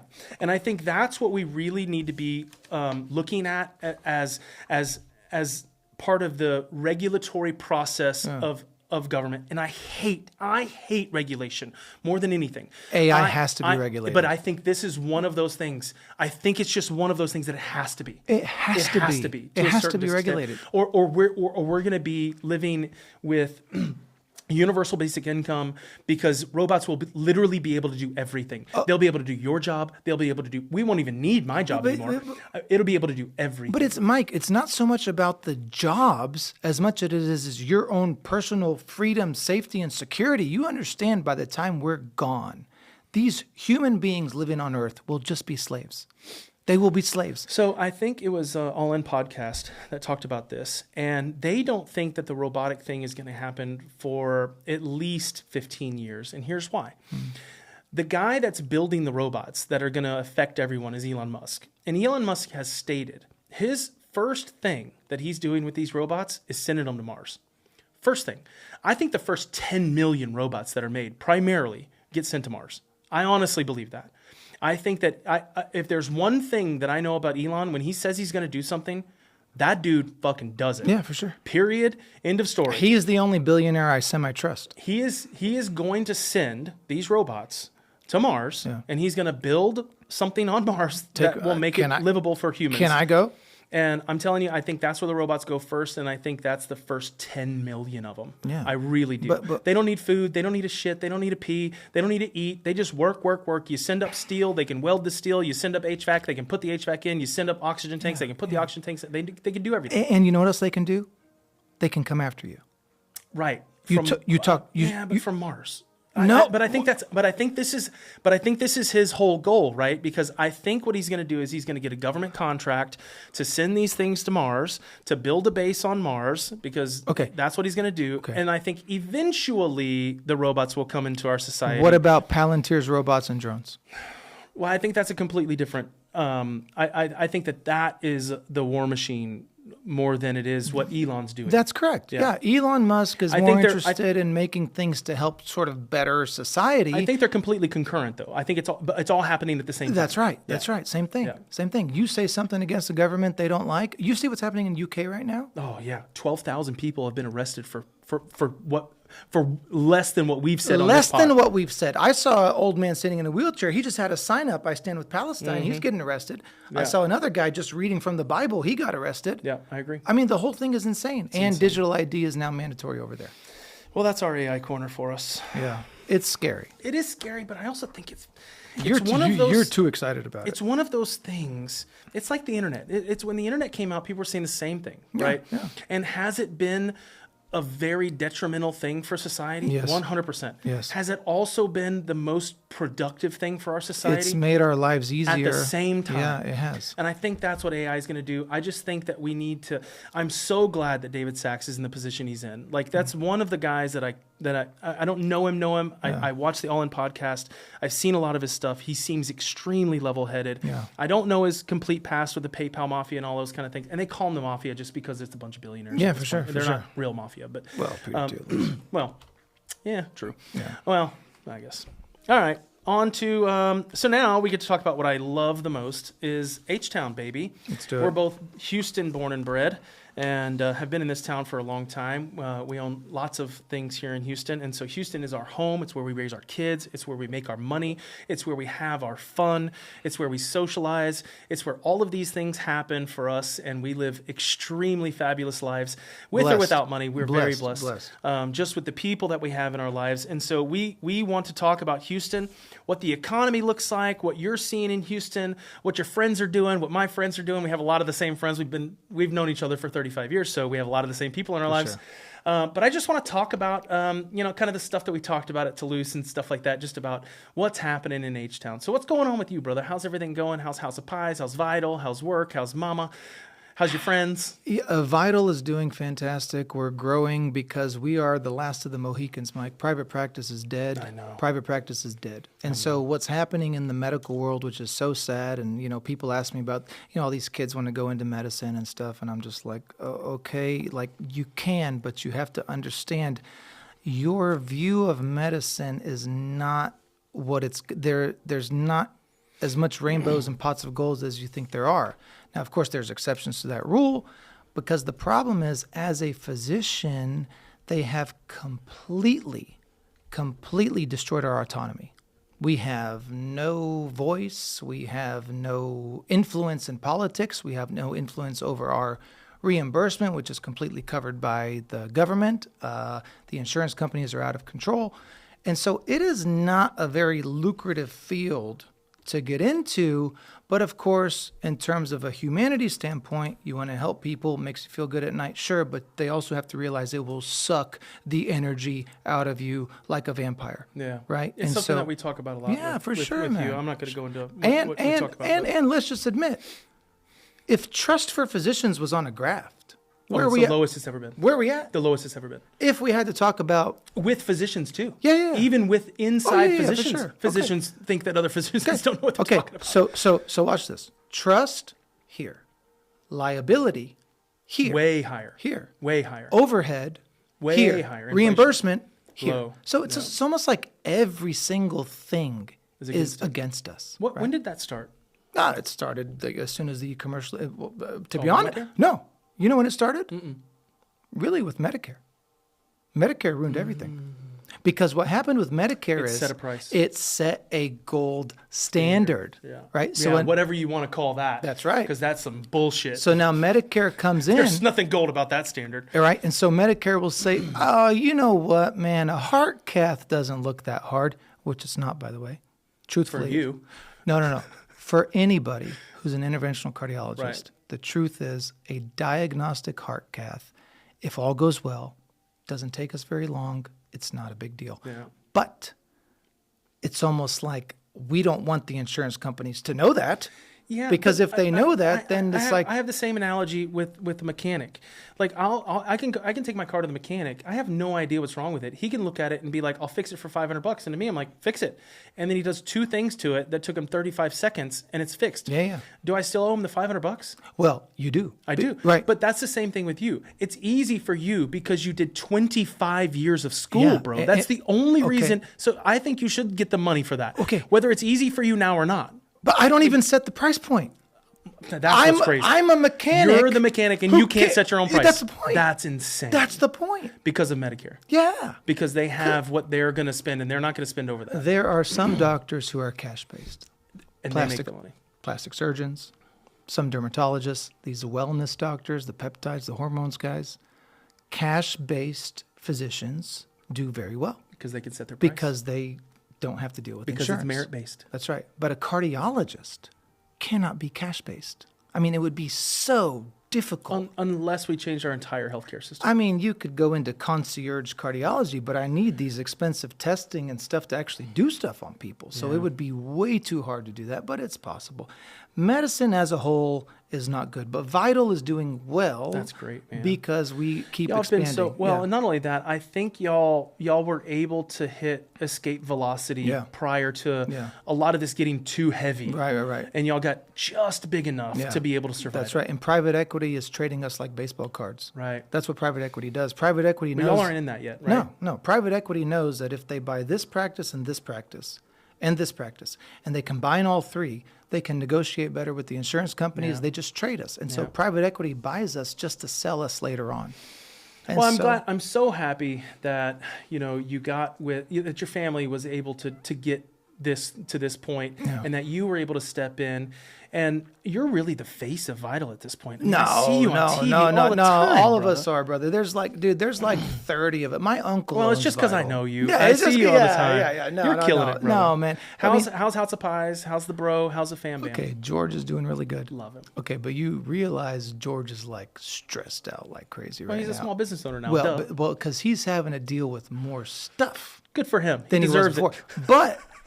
But he also knows that his ceiling is much higher than it was being a partner in a law firm. Sure. See what I'm saying? Oh, yeah. Because, Isn't that crazy? Yeah, it's crazy. That's crazy. It is crazy. Be a full-fledged, awesome attorney in New York, right? Yeah. And have more potential at the House of Pies. For sure, 100%, because there's a ceiling. Love that. I love that. Yeah, for sure. And, by the way, House of Pies takes off, I might start selling pies. Who knows? Yeah, dude, me too. You're selling franchises now, right? I love it. I love it. No, it's doing good. Well, man, my life has been going crazy. I mean, most of the stuff about the furniture business. It's just been a wild ride since COVID. And but things are looking up, man. They really are. I'm super excited about our friends, though. I mean, we've got friends that are just they're balling. Killing. They're balling. And here's the thing. Killing. I'm very happy for all of them. Oh, my gosh. Have you been to Moon yet? Vu's new spot? No, we were supposed to go. Bro, I haven't been yet either. We were supposed to go Friday. He invited you. I thought you went. We were supposed to go, and ended up the stuff with the kids. We could have only gone on Thursday, and then it didn't work out. Yeah. Well, we got to go, man. I heard it's unlike any other place. No, so shout out. It's just Moon, right? Moon Bar, something like that. Shout out to Vu. Shout out to Vu. Vu's love you, crushing buddy. it. I really love you. Yeah. He's absolutely crushing it. I love that dude. Such a great guy too, man. Such a great good guy. Heart, great guy. Yeah. When he found out about my ailment, if you will, he was so like reaching out and so like I was like, man, like I didn't know you liked me that much, Vu. Thank you very much. He was so kind about it. You know what I'm saying? He's such a good guy. Yeah, dude. I love Vu to death. Yeah. He's in EO. I'm in EO with him, and we're in the same forum. And just it's an incredible group of people. For sure. I'd love to introduce you to some more of those guys. I know you know Jeremy and those guys. Yeah. Jeremy's killing it too, man. Oh yeah, for Engaged to that beautiful Polish girl. Oh yeah, she's cool. Julia, yeah, she's cool.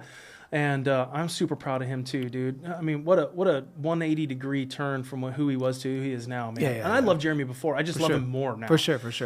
He is a he's an acquired taste, but once you acquire it, man, he's such a good guy. He is, because he's genuine. He's so genuine, people think he's fake because he's so genuine. Exactly. Yeah. And to be honest, I get some of that too. Like, you do too. I have a little touch of that to me as well. It's Yeah. almost like, is this guy for real? I think it's the not? people pleaser in y'all. Yeah, for sure. And you being a doctor, you have to. You have to turn it on every time. Yeah, hey, how's it going? You may have the worst day ever, but you can't walk into a room and not have a smile on your but face. the thing for me, Mike, I can't pretend, bro. Yeah, that's my biggest problem. Is that my prototype is not a good prototype to be a physician. Yeah, at all. Because you say what's on your mind, too. Dude, it's bad. That's what's tough. It's bad, bro. Like, why is my blood pressure? Well, you're fat first. Diabetes? Yeah. I mean, well, if you're fat first, so I mean, that's the first thing. What else? I want to talk about the Houston economy. Yeah. So I did notice a few months ago, it kind of slackened. Yeah. We would go out to dinner and it wouldn't be very busy. Yeah. We'd get on the airplane, not a lot of people in the flying. And then it seems like over the last 6 or 8 weeks, I've seen it much better. Yeah. Now this is opinion only. It's just what I'm feeling about the city that I've lived in my whole life. Right. I have some context here because I've been here a long time. For sure. And I think I also have some context on what's happening in the economy because of my job. Yeah. Right. Yeah. We talked about this a little bit in the warm up. What I do is I sell commercial furniture to medium to large companies. Right. And the only reason they'll need us is if they're hiring people. Right. And so if you're hiring people in Houston, normally the economy is pretty good and our business is on the up. Nice. I think there's a couple of reasons for that. I think we're taking some market share, but I think more than that is I think Houston's on its way. There's been a ton of investment in manufacturing here. We just got the Foxconn job. Thank you very much, Foxconn. Those are the people that build the iPhones, and they're building all of the server racks for all the LLMs. Nice. Dude, I walked in their stuff. I mean, I got to tell you after because I have to sign NDA. Yeah, NDA. Yeah. But oh my God, dude, it's crazy. 1.8 million square feet in the city of Houston. They bought it. Oh my God. It's unbelievable, dude. Wow. I went to their building the first time. They didn't have enough power to generate what they were using. So they just had 18-wheeler generators parked outside. Oh my God. Like 100 of them, bro. They had like electrical wires run into the building that were like this fat. Jesus. Just trying to put as much power in the facility. And like all these data centers, they're going to have the same problem. Yeah, well, that's another thing I want to talk to about, because we're getting a bunch of them here in Texas. You know, Abilene's getting one. I think Lubbock's getting one. I think north of Dallas. The one in Abilene is supposed to be the biggest one. One of the biggest ones, is my understanding. Yeah, I think that's a ChatGPT one. That's a Sam Altman one. Yeah. I have some things to think about. I think that I honestly think that these data centers are going to be like little ghost towns when they're built. Like the infrastructure that they have to build them is immense, right? Roadways, power, all this kind of stuff. But when they get it up and running, you need like one person. You need one employee to run the whole data center. One. A 1 million square foot building, one human. Or one robot. Yeah, that's coming real quick. So I just don't know how much it's going to affect job creation, because the investment is in something that you don't need humans. Now, you do get all of the humans to build it right now, right? Eventually that's gone too in about 20 years with the robots. But right now, the only jobs that it's really creating are construction jobs. But that's great for me because we do really well in construction. For sure. So, you know, for me, it's good. And I think H-Town's on the up, man. I really, really do. We've got cheap power. We've got adequate power. We have a governor that wants the investment in the state. We've got low taxes. Property tax is probably going away in the next decade. I hope so. God, oh God, if he does that, that's game over. He's already brought it down, and he's already been able to stop the state and locals from raising theirs, because he's dropping the local ones. What happened last time is he did this. And there's a law on the books that says the local government can't overtax a certain amount up to a certain amount. Well, when the state dropped theirs, it allowed the locals to raise theirs because it gave them the arbitrage between the two, and they did it. And but Governor Abbott's taking that out now. I have a major concern. Okay, as much as I want property tax to go away, which I do, trust me when I say that. Trust me when I say that. There's a big problem though, Mike. If property tax goes away, look what's already happened to Houston commercial real estate, residential real estate. It becomes California. Everything's so expensive. Dude, the price will double overnight. Because I would you know, sometimes I drive on the freeway and I see acres for sale. And I'm like, damn, like I like that. Like I like that piece. That's a beautiful piece. But I can't sit on it. Right. I can't pay the tax. Well, exactly. Yeah. Like I own a piece of raw land right now off the freeway, and I'm sitting on it because I'm. We should talk about that. I have a guy that can help you with that. But it's like, dude, but we'll just put some cows on it. I can. We'll ag exempt it. I don't know if you can. You 100% can. Put up a fence. It'll cost you $40,000. Put some cows on it. It'll save you $100,000. I don't know if you can do it off the freeway because of deed restrictions. I drive on the freeway all the time. There's cows on the freeway all the time. What are you talking about, bro? Drive down 290. It's only an acre. You put 3 cows. I would love to. Trust me. Talk to a buddy of mine. If they nix property tax, though, the property value is going to skyrocket, and everyone's going to go on a gold rush buying frenzy of property. It's almost like back home in Ramallah, right, in Palestine. The only reason why we can hang on to all this land back home is because there's no taxes. There's no taxes. Yeah. So you just hang on to it generationally. Yeah. You know, and it's a beautiful thing. The same thing happens in California. Yeah. The same exact thing. But California still has a pretty high. No, it's based on whatever you bought it at. It's lower than ours. Yeah. And it's based on, and the value is based on not current value. It's based on what you bought it at. But then California makes up for it with every other tax. Yeah, their income tax is like super high, right? Well, they had to, because I mean they have some of the most expensive real estate on the planet. For sure. And if you bought a house for $500,000 in Palo Alto, and it's worth $15 million now, that family can't afford $15 million taxes. And it would have kicked them out.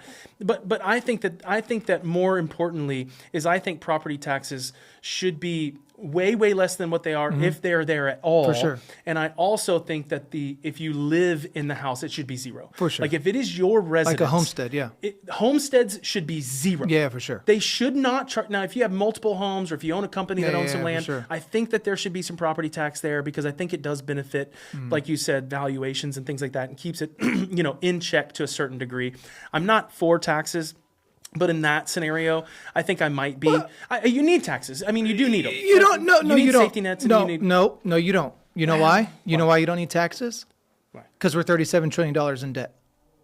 So how much? It's like a drop in the bucket, Mike. True. Like, I mean, I get it. I get what you're saying. Like, if you're going to tax me and then you're just going to spend everything that we give you and then some, what's the point of all this? Just spend it. That's my point. Just spend it. Tax is almost like a way to keep people enslaved in their minds that the government's actually doing something for them. They're not doing anything. Yeah, what a great way. It's a scam. Yeah, just like the feds. It's a scam, bro. I agree. I do think that there should be some social safety nets, though. I think that, like the fire department's a great resource, right? It doesn't matter if you're rich, if you're poor. It doesn't matter. The fire department shows up and they'll put out your fire. That's socialism. A government has two responsibilities for its people: peace and prosperity.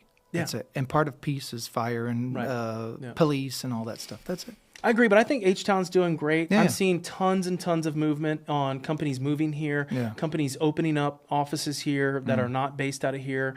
I mean, what they just announced the other day that Eli Lilly's building a $6 billion plant here for the GLP-1s. That's a huge project.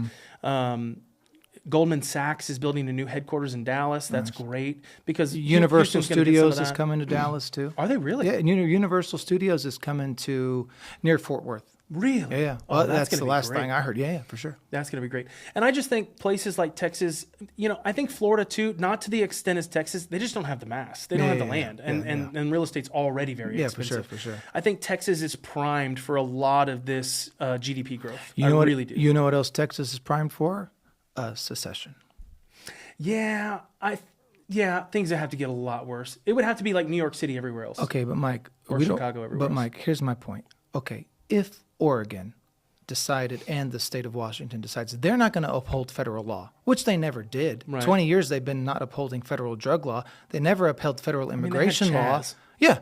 And then you got the Chicago guy literally telling the president, we do not abide by federal immigration law. So I got these guys on the West Coast doing their own thing. I got Chicago doing their own thing. Here we are in Texas abiding every federal law on the books, and these fools are not, and we're the only ones that have the ability to secede.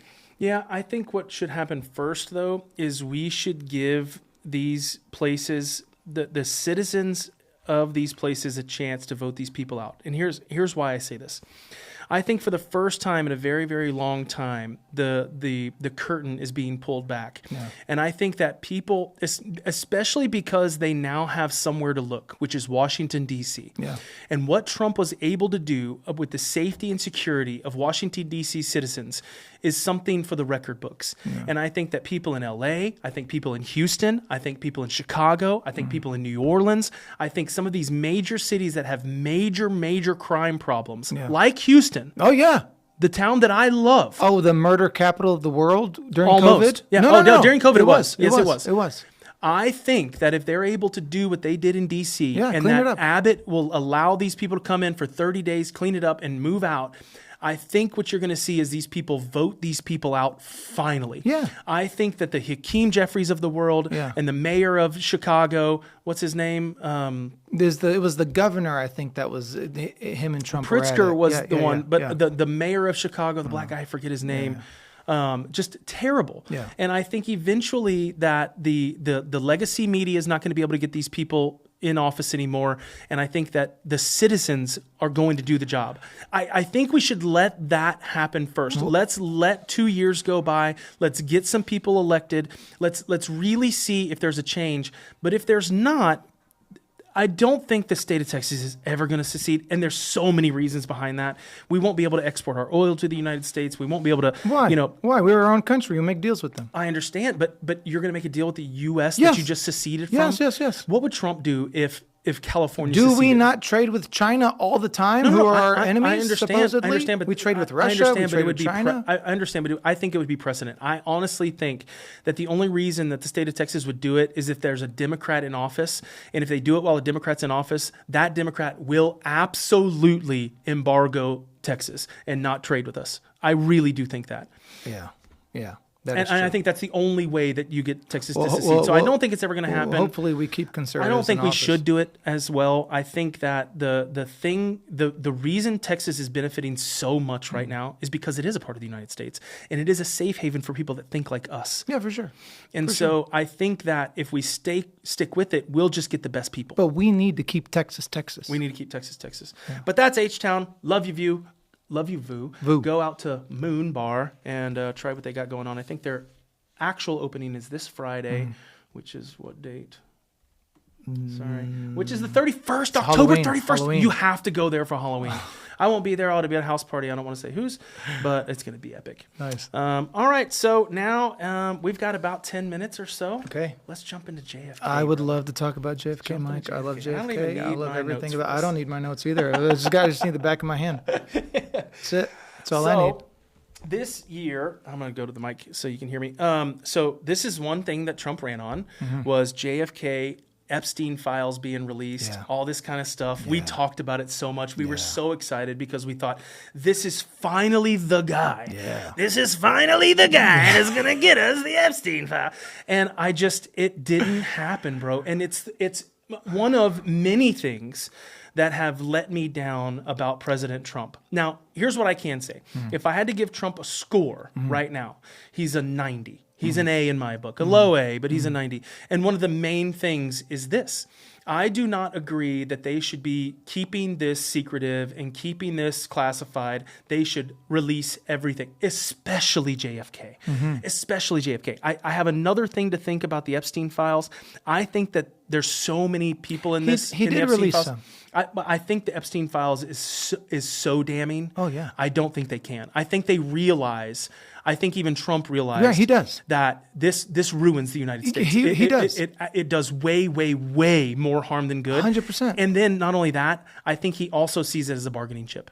Like he's got it in his back pocket, just like Obama did, and is using it. Okay. I hope that's the case. I hope that's the case with Epstein, and I hope that the files just didn't get thrown away. I think that that's actually what happened. Yeah. I think that the people at the CIA and the FBI that were under the Obama administration, that were there during the Trump administration, because he didn't change a lot of those people, unfortunately, his first term. Yeah. And he got a lot of just, the regular guys in there.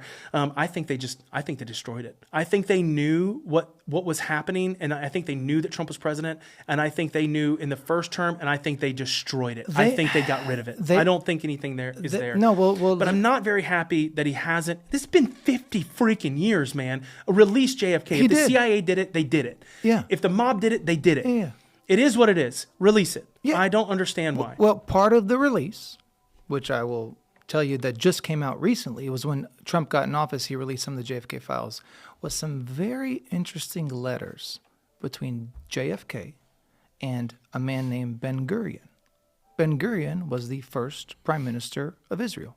Really? Yeah. They were not friends, Mike. They were not friends at all. Like, really didn't like each other at all. So much so that when Ben Gurion came to the United States... JFK. Yeah. JFK and Ben Gurion. Yeah. So much so that when Ben Gurion came to the United States, he wouldn't even let him in the White House. They met in New York. What? It was very well known that JFK was not a big fan of that prime minister, and I'll tell you why. Well, there were several reasons. First one is their lobby, which was called, oh God, it was like something with a Z in it. It wasn't called AIPAC at that time. It was called AZC or something like that. You can look it up, had a Z in it. And JFK was adamant that get registered under FARA. Right. Like AIPAC. Yeah. Mm-hmm. Which is not. Which is not. Right. Which is the only the one only that's one. Not. Only one. The only one. Only one. Bipartisan, by the way, obviously. Oh, everybody. Yeah, which apparently, though, now is... Everybody kisses the wall. Oh, yeah, kiss the wall. So he was adamant that they get registered under FARA. That didn't happen. He also was adamant that Israel not have a nuclear weapon. Mm-hmm. So they have a nuclear facility in which JFK... Of course. They have multiple. Of course, and bro. I think we gave it to them. No, you know why I know they have them? Because Golda Meir... See, people don't know this. 1973... There were two Arabic countries, don't quote me on which ones, I want to say Egypt and so, I know Egypt was one and it might have been Syria or someone else or Jordan. They invade Israel, Mike. They have Israel on their knees. Egypt actually went all the way up to Lebanon in terms of occupying Israel. Golda Meir calls, I want to say it was LBJ at that time, says, if you do not help us, we will drop this nuke. Like, if you do not help us, this will happen. They send the largest military aid lift in human history to Israel in 1973. They get their country back. The largest military aid lift in history. We know they have nukes because it's on record with Golda Meir saying she did. And by the way, I mean, you don't think they have nukes? Of course they have nukes. And he was adamant that they not have a nuke. He would even send inspectors over there to inspect their nuclear facility. They were putting up fake walls. They were doing all kinds of crazy shit to prevent the U.S. from knowing. They were just stalemating all the way. See, this is why I think that it's more than just the CIA. There were so many people that wanted this guy dead, dude. Mike, so many people. Mike, the CIA is an extension of a foreign intelligence agency. You know that. You know that. Yeah. They're just an extension, bro. I just don't want to believe it. Well, you have to. I mean, you don't have to. Yeah, you don't have to. You know, it's one of those things to where you're just like, how can this be? How can we be the most important, the most baddest ass superpower in the world, and we're getting puppeteered by a country that has 10 million people? Who prints your money? Houston has more people. Who prints your money? Yeah, the Federal Reserve. Who created Israel? The Federal Reserve.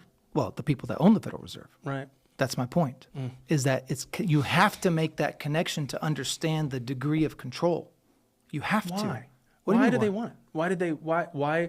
Why would Americans, because most of those people, except for one, he's a German, but most of those people were Americans. Why would they want to do that? Why would they want to prop up Israel? Who? During that time? When it happened in the, what was it, the 70s, right? Yeah. What was the purpose? Was it strictly money laundering? I mean, what was it? What was the reason that the Rothschild and all those people wanted to prop up Israel? They rule the world, bro. What do you mean? And why not China? They're Jewish.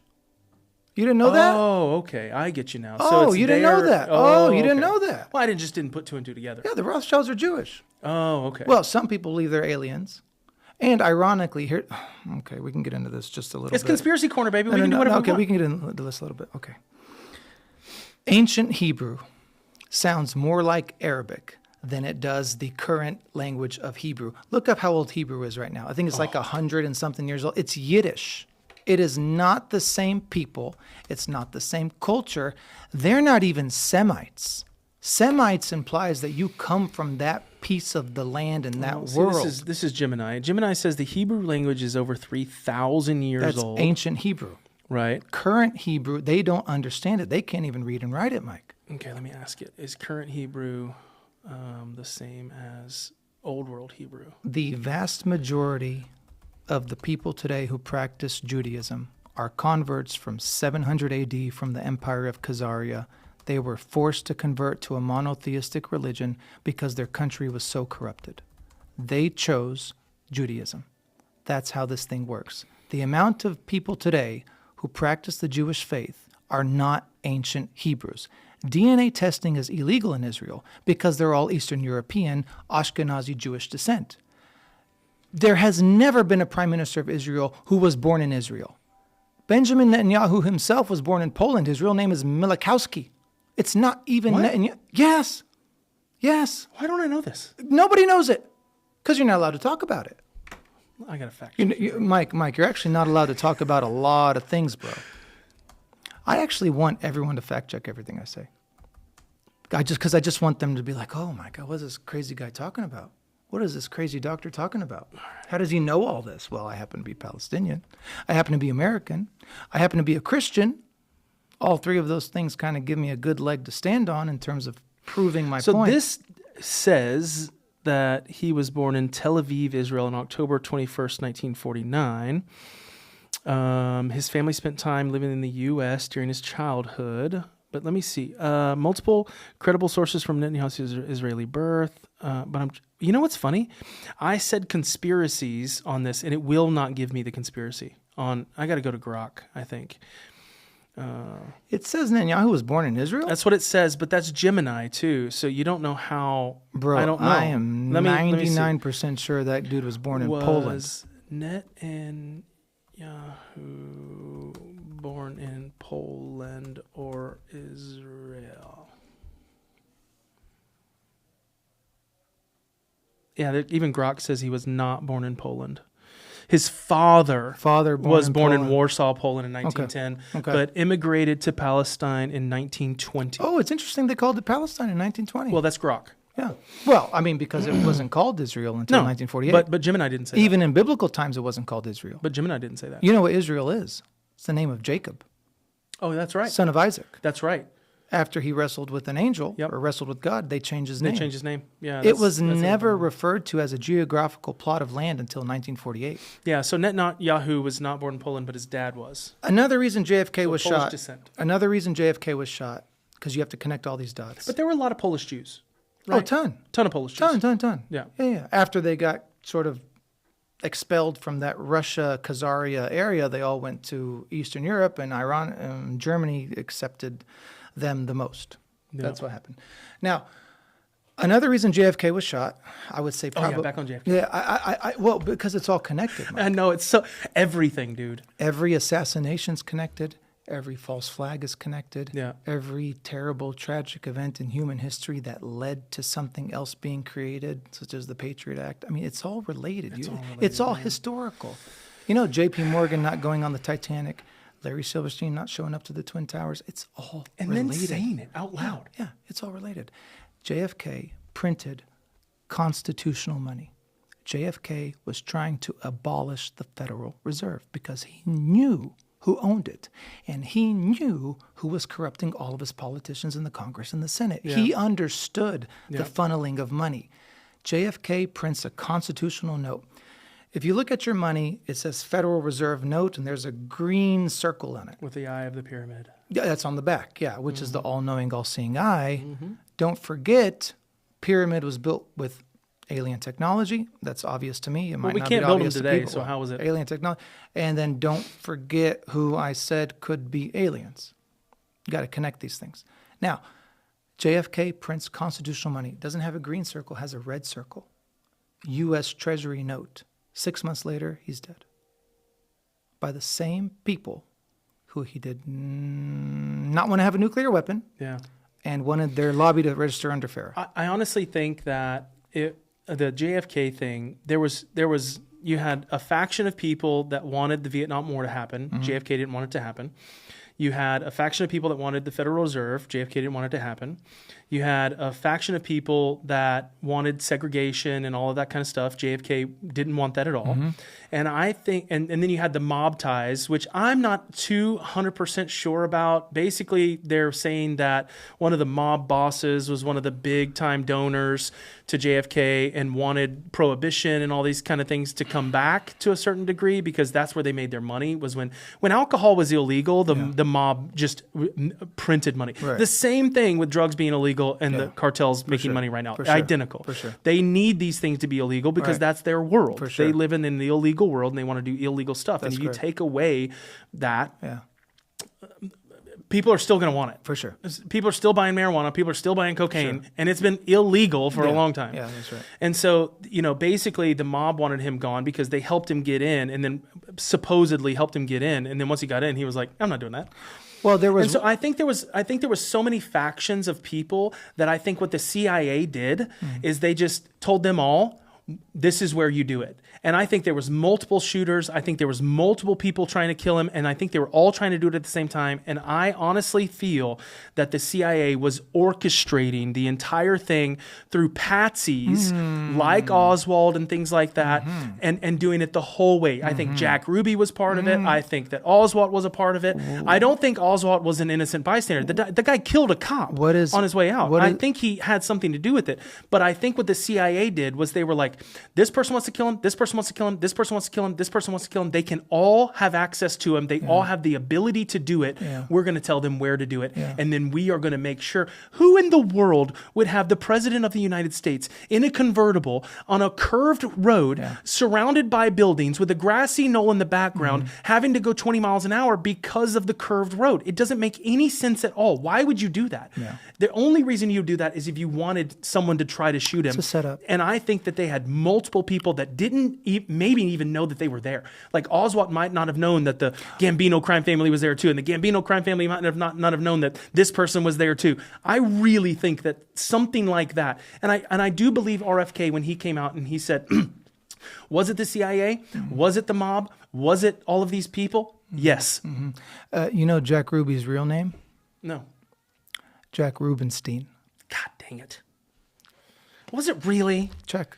Dadgummit. Check where his loyalty lies. He dies of cancer, pulmonary embolism in prison, by the way, after he takes out the patsy. You think Tyler James Robinson and George Zinn knew each other? Jacob. What about Leon Rubenstein? What about George? What about George Zinn, the guy with his pants down, saying "I did it" with Charlie Kirk's murder? I know, man. It's kind of repeating itself now. I do love these conspiracies, though. There's not a conspiracy. It's just pointing out facts, brother. Yeah, you got to connect the dots. You know, it's funny how many of these have come to fruition. Yeah, well, man, that's over an hour and a half, brother. I want to keep going. I know we can go for hours and hours and hours, and this is what our wives tell us when we're at dinner, and then they finally tell us to shut up. And that we need to do that. But man, I always have fun doing these things. I always love talking about this stuff. Yeah. And I always love, listening to your opinion and giving mine and then being open-minded enough to really think about these things. Yeah. And it's fun for me. Yeah, this is so much fun for me. It allows me to talk about things that I'm passionate about and that I'm interested in and that I'm curious about. And I really appreciate you doing this with me. Yeah, Mike, it's my pleasure, literally. I mean, I would do this every day if we could. And then I think there's enough kooks out there like us that want to know the truth. Yeah, I hope so. And I hope more people do their own research, right? Yeah. I mean, we're very, very busy guys, and we get to do very minimal. Yeah, this is my life. Yeah, at this point. But I love it, and I've loved learning about it. It's funny. It's fun becoming an old man. We have literally become like Danny Caraway from Hillel Baptist. You remember that man? Yeah. He was a prophet. Yeah. He knew what was going to happen. He knew. Well, brother, I love you. Love you too, That's brother. it for us on the Filterless podcast. We love you guys. Please subscribe, send the clips out to friends and family, anybody that you want to make laugh, because we're a couple of idiots talking about this stuff. But we love you guys, and we'll see you soon. Next time. Bye-bye.